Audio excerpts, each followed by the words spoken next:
If you feel so moved, please sing along with us. The words to this song are going to be reflected on the screen. Ben.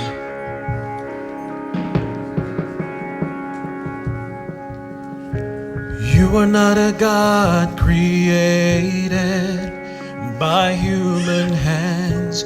You are not a God dependent on any mortal man.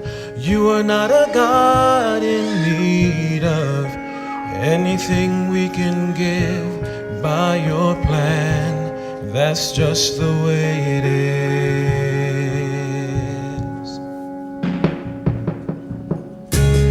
You are not a God created by human hands. You are not a God dependent on any mortal man. You are not a God in need of anything we can give by your plan. That's just the way it is. You are God alone from before time began.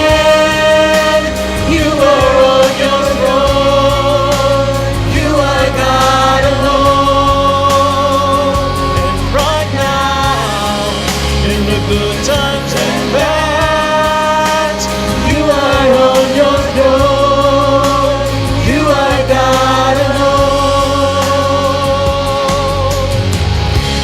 You are not the one whose power none can contend.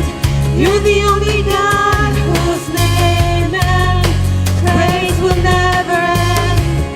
You're the only God Who is worthy of everything we can give. You are God, and that's just the way it is.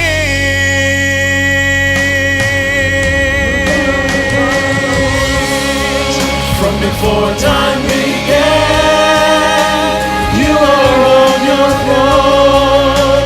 You are God alone.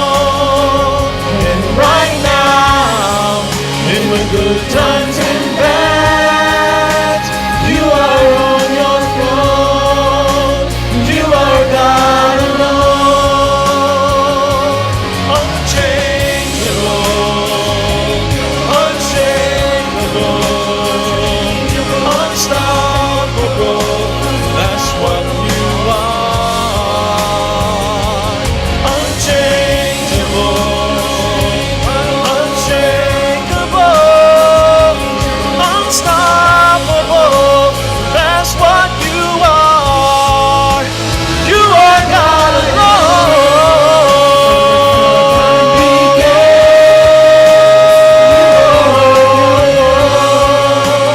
You are God alone. And right now, in the good times and bad, you are on your throne. You are God alone. Unchangeable, unshakable, unstoppable.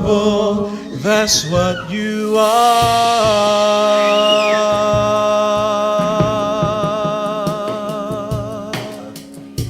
Amen.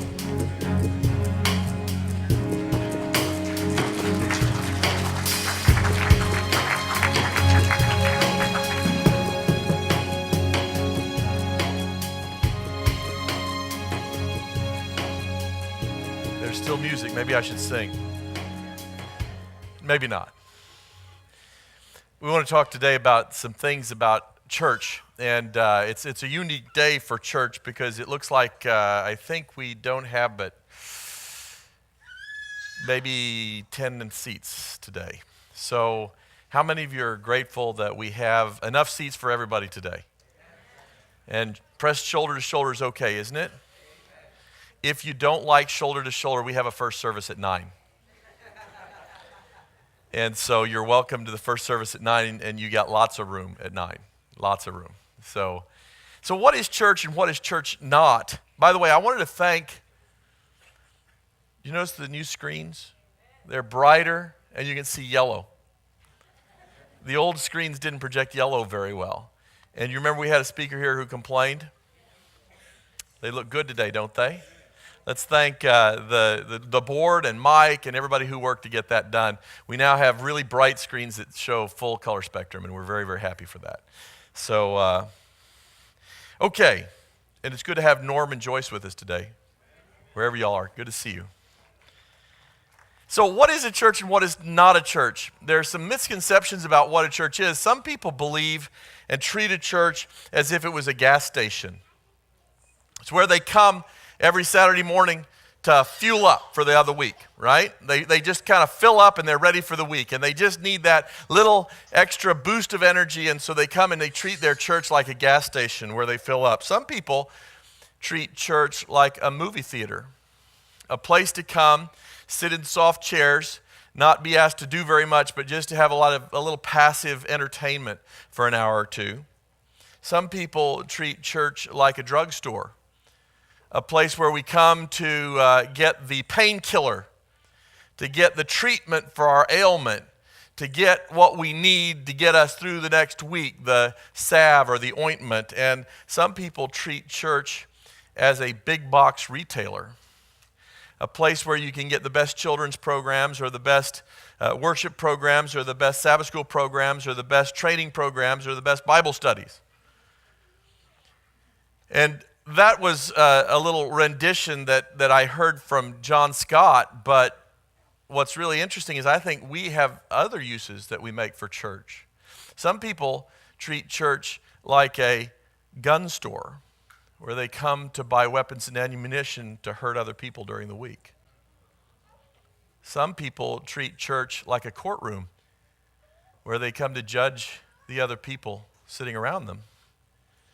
And some people treat church like a fashion show, to critique the outfits of those around them. All these things are not church because all these things are about getting something for me. And church is not about getting something for me. Now, do we get something here? Yes. And should a church try to provide things for people? Absolutely. But if we come to church with the view of getting something, we have a misconception of church. Because the church is not a place to come get something. The most important thing that we need to know and remember about church is this. There are lots of metaphors in the Bible about church. There's the metaphor of the bride and the bridegroom. If the church is the bride, we need to remember what's most important. That is, Christ is the bridegroom. If the church is the sheep, then we need to remember that Christ is the shepherd. If the church is a building, then we remember that Christ is the builder, the foundation, and the cornerstone. And if the church is a body, we need to remember that Christ is the head. Now, I don't know about you, if you were going to pick a body, whose body would you pick? Eddie's not here, sorry. I think I might pick Eddie's body. It's a little short, but my goodness, it's well put together. Whose body would you pick? Somebody this morning mentioned a supermodel. She thought that she'd want that body. We'd pick a body that was strong, right? And a body that was young. A body that was maybe a faster runner.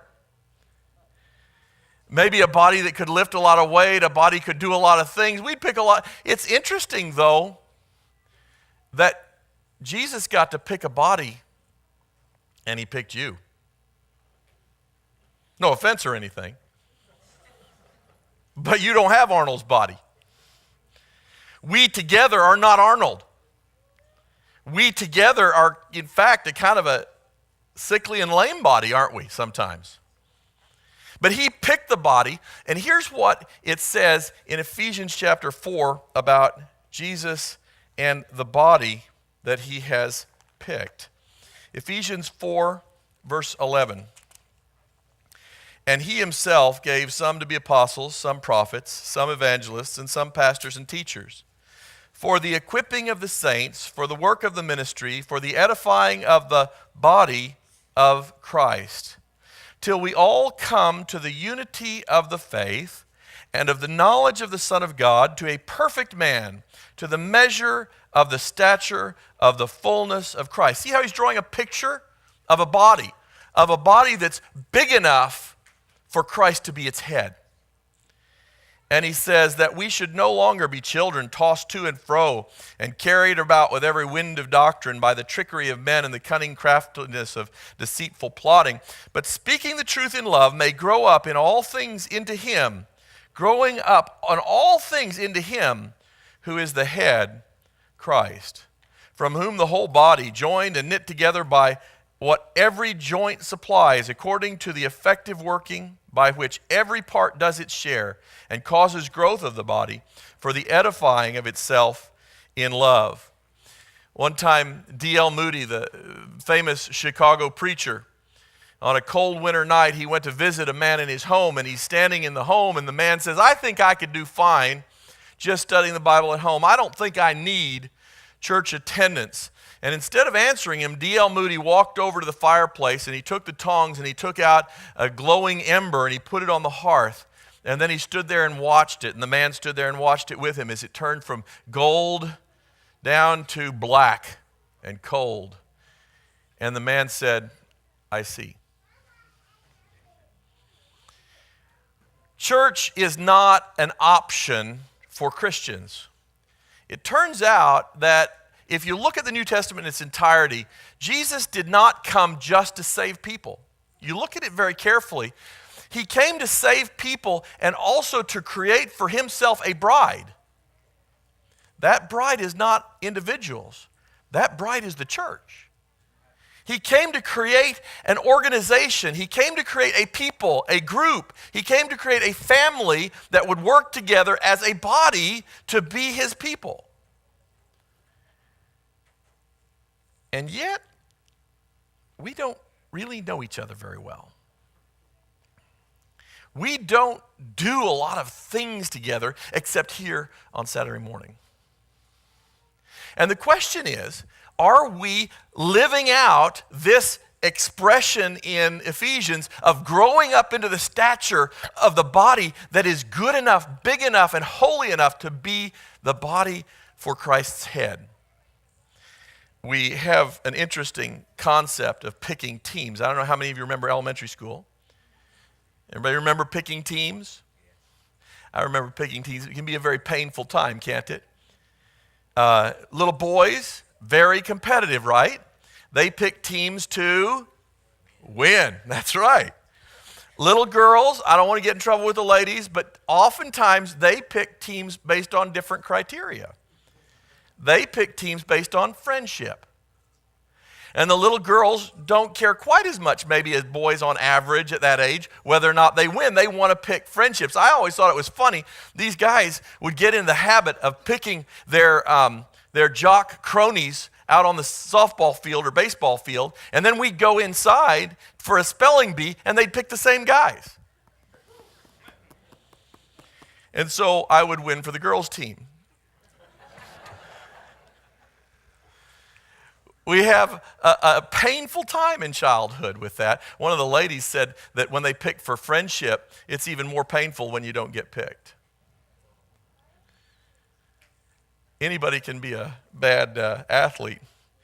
So what would it be like to realize in your heart of hearts, if you really believed it, that Christ was picking teams and he picked you? I think it'd be sort of like you formed a little flag ball team and Tom Landry showed up and volunteered to coach it for you. That'd be kind of a nice day, wouldn't it? You think you'd lose very many games? I don't. I think he could take almost any of us and turn us into a team. And so we have a God who has said, I am the head, you are the body. All you need to do is stay connected to me, and I will make you my body. You'll do my works. Well, I don't know. I wouldn't have chosen me, but he chose us. Let me ask you a question. What part of your body would you like to do without? Anybody have a part you want to give up? Oh, I know. You could say your appendix. Yeah. I guess if you want to go through the pain of the surgery, I guess you could lose your appendix. Or your gallbladder. Anybody, when you lose their gallbladder? I've lost my gallbladder. I don't know where I put it. I lost my gallbladder, and you know what's interesting is when you lose your gallbladder, they don't offer it to you in a bottle. You know, it's worthless once you lose it, isn't it? When you lose a body part, it's completely worthless. Mary Ellen hates when I tell stories on her, but she lost her thyroid. And the doctors took her thyroid away, and she's still steamed about it because they make her pay to go back for visits to get her thyroid replacement medication prescription. And she goes, this is a real racket. They kill your thyroid, and then you have to keep paying them to come back and get replacement thyroid. There's nothing wrong with that picture. I'm not picking on physicians, you understand. The real physicians, the amazing physicians, I think, are those orthopedic surgeons, right? They take bones and they cut and they paste and they screw and all that. And what are they really doing? Are they healing bone? No. All they're doing is putting bone back in the right place or close to it so that God can do the healing, right? They're helping the bone to do its job of healing, but they're really good at it. And it looks like a lot of fun. It looks sort of like woodworking to me. I think that'd be kind of fun. The other doctors, no offense, are the ones that work really with chemicals, and it's all over my head, so I don't get it. But it's all about giving chemicals to make your body. And it's really quite dangerous, isn't it? I'm glad they're good at it. Because, just the wrong chemicals can kill you pretty fast. So I could tell you stories because I used to do med mal, but I won't. You're welcome. Well, here's the good news. I want to tell you the good news. When you lose a body part, in our world, it's pretty much gone, right? So you have an amputation, it's gone. Linford's testimony, he had some of his body removed and thrown away, right? It's gone. They don't even offer it to you in a bottle. It's gone. You remember in the Garden of Gethsemane, Peter takes out his sword and he amputates this guy's ear. Malchus was his name. So he amputates Malchus's ear, and I always like to picture in my mind that it fell down in the dirt. Oh, don't you hate that? Somehow you're going to have to rinse that off before you can try to put it on, right? And so it fell down in the dust and the dirt, and it's nasty and it's bloody and you're bleeding down your neck and all this. And yet Jesus picks up the ear and he reinstalls it. He unamputates it onto this guy's head. Do you think there was still blood left after he did that? I don't think so. Do you think there was dust in between the two pieces when he put it back together? I don't think so. This is all speculation, but I don't think so. What I want you to know is that if you're an amputated member of the body of Christ, he has the healing power to unamputate you. He can restore you to full function. Just like Malchus. Was Malchus a believer? We don't think so. Was Malchus a man that deserved to be healed? We don't think so. Malchus got healed because Jesus chose him to be healed. That's all. And right now, he's chosen everybody in this room to be on his team. And if you feel amputated today, I want you to know that Jesus has the power to heal your amputation, to put you back in, to graft you back into the body. And I don't care if you're a finger, a hand, a spleen, or a heart, Jesus is ready to graft you back in. And there's another kind of problem that we have in the body, and the other kind of problem is not the amputation, but the withering, Remember, we used to have a presidential candidate who had a right hand that didn't really work very well. Remember his name? Bob Dole. Bob Dole's right hand didn't work very well. So what did he do? He would put a pen in his hand so people wouldn't try to shake it. You remember that? So he'd always keep a pen in that hand. I remember one time when I was in school, they told us that if you want to stand at the door while everybody's coming out, that used to be a tradition in churches. The pastor stood at the door to try to trap a handshake out of you. And so they said, if you don't want to shake people's hands, hold your Bible in your right hand, and then nobody will try to shake your hand. I'm going, well, if you're standing at the door, isn't that what you're there for? Why would you do that? But anyway, so the bottom line is that Bob Dole used to carry this pen around in his hand. He had this withered hand. There's a fellow in the Bible that had the same problem, wasn't there? And that guy in the Bible had a withered hand, and Jesus asked him to do something. What did he ask him to do? Stretch out his hand. If he was a wry fellow, he might have said, dude, it is the one thing I can't do. I can sing, I can walk, I can read, I can do a lot of things. One thing I cannot do is stretch out my hand. And Jesus said, stretch out his hand. He stretched out his hand, and it was made whole like the other one. In other words, he was able to use it. It was restored to full function. I suspect that at any given moment, about half of our members are withering. In this room, you may be feeling to be a withered member of the body right now. And Jesus can heal your witheringness if you will reach out. If you will get into activity in this church. Now, I want to tell you something. Everybody knows about Mike, the headless chicken? Everybody heard that story? It's a true story back in the 40s. Don't laugh at me. Back in the 40s, this farmer tried to chop his chicken's head off, and he missed a little bit. And he somehow left the brainstem. Apparently, chickens are not very bright animals, and brainstem is really all they need. Mike, the headless chicken, lived for 18 months with it looked like no head. He clearly still had a brainstem. And the farmer fed him by an eyedropper down his esophagus. And the farmer put him in a carnival sideshow, and in 2014 dollars, made about $48,000 a month showing the chicken off in the sideshow. People must have been very bored back then. I can't imagine how much I'd pay to see a headless chicken. But anyway, so he made a lot of money off this headless chicken that lived for 18 months. I want to tell you there's a problem with churches who have become disconnected from Christ, their head. Now, I know everybody here's either seen in person, if you're old enough, or if you're young, you've seen on video what happens when you chop a chicken's head off. They flop like crazy. It's the most active they've ever been in their life, right? But they do not run around like a chicken with its head cut off. What they really do is convulse, right? It looks very active, but it really isn't productive. They're not going anywhere. They're not going to accomplish anything. And I want to tell you, I've known some and maybe even been a member of some churches who are headless, who have a lot of activity going on, but they aren't getting anywhere. And I think we need to guard against too much activity and too less getting somewhere. Because the one thing that a headless chicken cannot do is stand up and accomplish its daily routine. It cannot do its job without its head. They say that Mike, the headless chicken, always attempted to clean its feathers and stuff, but it didn't have a head to do it with, and it was a very tragic thing to watch. We need to recognize that our head is Jesus, and everything that we do needs to be under his control. When we decide we're going to pick up a Bible, we tell with our hand to reach out and pick up the Bible. And if our hand is not in some way defective or shriveled, it reaches out, it picks up the Bible, and we're able to accomplish activity.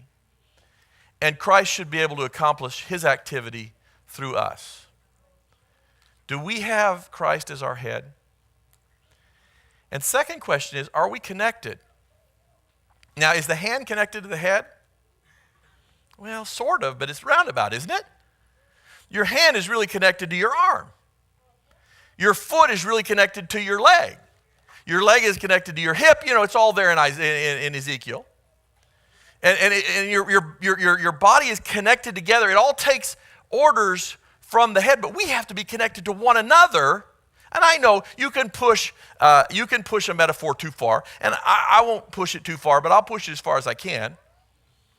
The bottom line is that we've got to be connected to one another. What if you're the hand? How are you going to get information from the brain? Well, through the arm, through the shoulder, through the neck, right? So we've got to be connected to one another. Are we really connected to one another? Last week, I gave you an opportunity to take a nice walk in the sunshine. And I got about 30 takers. I'm not here to scold you. I'm just here to say, do you not care that you own 10 beautiful acres out here and you'd like to walk them? I know. Everybody had nice shoes on. You didn't want to get out in the grass. I get that. But I'm going to ask you, what does it take to be a member of the body of Christ? Does it take being here on Sabbath morning? Or is there more to it than that? See, I think a lot of people come here on Sabbath morning to get something. And I want you to know that there are people at this church that want to give you something. That get-give relationship is fine. We want that. We want that really badly. We also want you to give something. We want you to engage with the other members of this church. We want you to be in unity as Christ prayed for you to be in unity. We want you to be connected. We want you to know one another. We want you to be involved with one another such that we will know that we have done God's work together as a team. When I was in school, my high school had a fairly average band. And it was in San Antonio. And in San Antonio, you know, it was crazy, but it was all built on the North American model, and it was clearly invented up north because band uniforms were these great big bulky wool outfits. Picture in San Antonio wearing a great big bulky wool outfit to march out on a football field. It was a muggy, sweaty experience. We got a new band director, and he wasn't famous, and he wasn't anybody that anybody would have expected to do anything great. He'd been a band director, and he'd had other bands, but suddenly something happened when he got grafted onto our band. He asked us, did we want to be normal and average, or did we want to be extraordinary? And suddenly he started to change things. First thing he did is threw away all of our uniforms. Just threw them away. We said, where are we going to get uniforms? So here's what we did. Kids, those of you who are young don't know this. Nurses used to wear white. There was a time they wore white, and they wore little hats that were pressed. And they all wore white. And so there were stores where you could go buy white clothes, believe it or not. And so in the 70s, he sent us all out to get white shoes, white socks, and white pants, white nurses' pants. And I don't know if anybody remembers in the 70s, that meant polyester white pants, and they were handsome to be sure. And so we all wore polyester white nurses' pants and shoes, and he bought us a bunch of polo shirts in a darker color, and we all bought the little white butler gloves. And we had a uniform. He reclothed us. He reclothed us to make us presentable out there doing our thing. He asked us a couple other questions too. He said, do you want to be average or do you want to be extraordinary? We said extraordinary. He says, then we're not going to carry any music out onto the field. He says, sometimes people carry music out on the field. It looks like it snowed after they left. We're not going to do that. So what we're going to do is we're going to memorize our music back here in the band hall. And we're going to go out there with our instruments and we're going to play for all our hearts and we're going to know it from memory. And we said, wow, you can do that? That's cool. And he said, and here's what we're also going to do. He says, we're going to do, have you ever seen a band sing and dance, he asked? We said, no. He says, we're going to sing and we're going to dance. Went out on the football field, we sang and we danced. And we won every contest there was to win. Because we were extraordinary, because we had a guy with some ideas and some people willing to work as a team underneath him. And the question is, are we ready to be extraordinary? You know, Christ's body, his real body, when he was really here on earth, took some punishment and abuse, didn't it? It got beat around. Because it did things that were extraordinary. And it wound up with some scars on it. And we have some scars too, don't we? The question is, do we want to be ordinary or extraordinary? I admire these churches. I admire the First Baptist Church of McKinney. They do some good work. I admire this other church over here, McKinney Christ Fellowship. They do some good work. They've got some great worship there. But you know what? This church has more truth than those churches. This church has more grace than those churches. And this church has more love available to it than anybody on the earth. But we have to reproduce the love. And the question is, how do we do that? Well, I want to tell you that I have an answer for you. And the answer is not everybody sitting facing this direction on Sabbath morning. I appreciate it. I think it's great that we do it. I think it's great that we fill this room. But I think you need to sit nose to nose. And I'm not going to ask you to do it right this minute. What I am going to do is I'm going to ask the deacons to hand out some little yellow pieces of paper. Do we have any deacons? Do we have any yellow pieces of paper? I'm alone up here. Hello, radio check. They're also in the bulletin. Oh, you already have the yellow pieces. Fantastic. Okay, look at the yellow pieces. I want to show you what's in the yellow pieces. We're going to start to try to get you nose to nose. Now, here are the 4 or 5 that we have here. Number 1, Barbara, raise your hand. That's Barbara Bailey over there. She's from Belize. Barbara Bailey from Belize. Can you remember that? Barbara Bailey is teaching a sanctuary class after church every week. Get out a pen. There are pens in the backs of the seats in front of you. Do you want to do this? Okay, go ahead. Come on. Good morning, everyone. As you already know, you have these yellow sheets, and what we want you to do is this. Basically, we're starting something called care groups, and the sole function of these care groups is not necessarily to be evangelistic, at least for now. We want you to be connected with each other. So we want to at least help you connect with at least 7 other individuals or families. And to do that, we have actually developed 5 care groups, and I want to introduce you to the care group leaders. And there's 5 individuals: Felipe, Barbara, Steve, can you come up? And Mary Ellen. And I'm going to let them introduce these care groups to you by themselves. And everyone, I think most heavily, everyone knows Barbara. And Barbara's during the sanctuary class. Would you like to explain a little bit? Good morning, Mosaic. Good afternoon. Most of you know me by Barbara Bailey, but I think that it's time to let you know who I really am. And my name is not really Barbara. My name is Norma. So I'm Norma Bailey, and I prefer to be called neither one. Sister Bailey is what I prefer to be called. And I'll tell you how that got started another time. But this sanctuary class, we started going through the sanctuary. And the name of the class has not much to do with what we're studying right now, but my belief is that every topic we pick up leads you right back to the sanctuary, and that's how it got its name. We have a really nice group going, and there are a couple of things that are missing in our group. One of it is God has given you some information to share with us. That is missing, and you are missing. So I want to extend the invitation to each of you. Come by and see us. Come talk with us. You have something we need. We may be able to help you in some kind of way, but whichever way it goes, please come and see us. And I assure you, you will be blessed.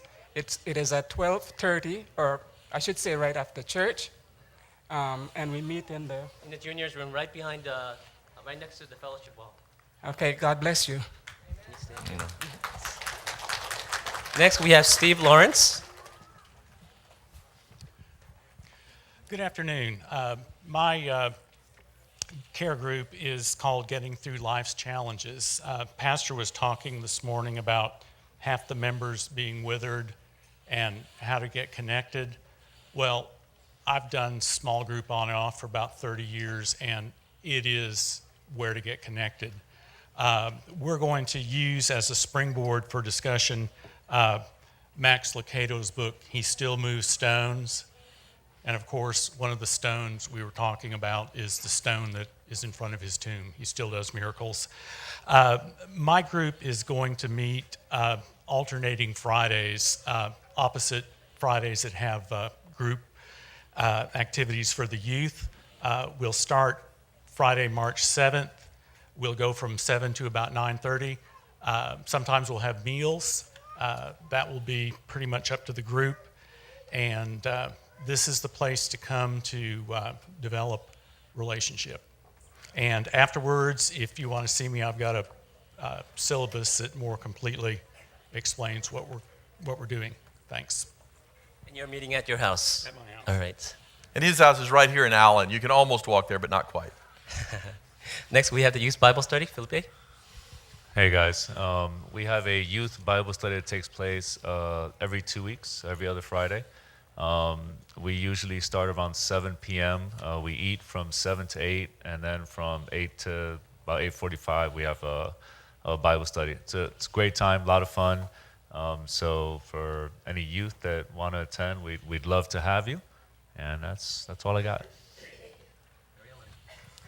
If you're like me and you're always busy and on the run and wanting to make healthier choices with your lifestyle, then you might be interested in this plan. This is the Daniel plan, and we plan to meet weekly to watch a DVD. There's a workbook along with it that we'll be discussing the 5 things of faith, food, fitness, focus, and friends.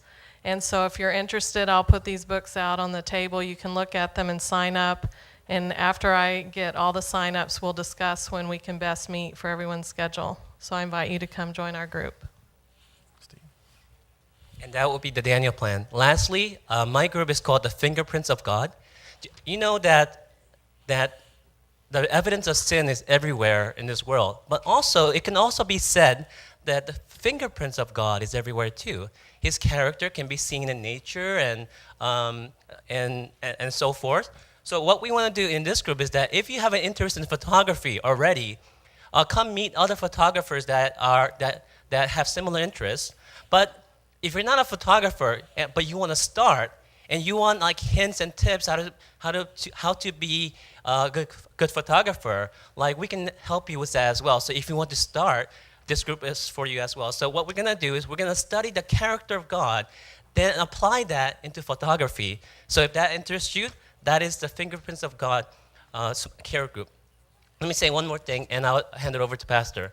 These groups are not for life. If I ask you that, hey, sign a contract with your cell phone company for life, I think none of you would raise your hand, right? Is that correct? Yeah, no one would sign up. So what we want to do is we want to go on the semester system.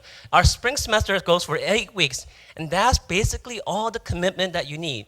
Just commit for 8 weeks, then we have a 1-month break. In the summer, we'll start a different session. So there is a beginning and the end. And a lot of people fear that once you sign up for small groups, it goes on forever. But that is actually not the case with our small groups. Now, you can continue to re-sign up in the next semester, but the point is, ours does not only does it have a beginning, but it also has an end. And there's one more aspect to these forms, but I'm going to let Pastor Winegardner take care of that. Okay, here's what I want you to do on the other form. You see the little box at the bottom. I'm going to make you a pledge, and I want you to make me a pledge. And here's the pledge on this bottom part. If there is something that you believe would bring you together with other Christians in this family, that means that we're not going to have a scuba diving class, okay? If you believe there's something, so it has to, you saw Fingerprints of God is a photography group that's studying how to take pictures of God's fingerprints. That's a pretty clever idea, don't you think? I think it is. So if you can think of something else, okay? A comparative study of Shakespeare and the Bible, okay? It's weird, but we could do that. My pledge to you is that if you'll pledge to attend, I'll find you a teacher for whatever you want. We will have a class for whatever you want. I'm teaching down at the university portfolio management and finance theory. I know you're going to want to take that class, or not. But we can teach and find a good teacher for anything you want. If you want a Bible study in Swahili, we'll find a Swahili Bible instructor, okay? If you want to study straight through the Bible, all the way through the Bible, I don't know if we can do it in 8 weeks, but we might do, 800 weeks. But if you want a Bible study straight through the Bible, you let us know. My pledge is this. If you'll pledge to be here, we'll pledge to get an instructor to teach the class. Marriage, family, I don't know about hairdressing, but you do think outside of the box, okay? Think outside of the box. David could teach flipping homes for profit under God. I don't know. Think about it. If you can think of a group that would put us together as a family, we don't care what the subject is, as long as it pulls us together as the body of Christ. If you can think of it, we can get it done. So our pledge is, you think of it, we'll make it happen. Write it right here, okay? Now, don't do it without writing your name here, because we're going to expect you to be there if we make it up, okay? So put your name here. Check any of these boxes that you want. Do not leave the building with this yellow piece of paper. Leave the yellow piece of paper with us, right? How are we handling that, Steve? We're going to collect them at the door. All right. Now, will you let me pray for you? Father in heaven, we thank you that we have an opportunity to become your functioning, efficient, and effective body. We want to grow up into the stature of adult maturity that you would have your church to be. And we ask that you would give us not only the motivation, but also the courage to step up into relationship with the other people in this church. That we can begin to share with one another good ideas, share with one another our bad ideas and our pains and our struggles, and to share with one another your blessings. That our faith might be strengthened, our knowledge might increase, and our service might become effective. We ask this in Jesus' holy name. Amen.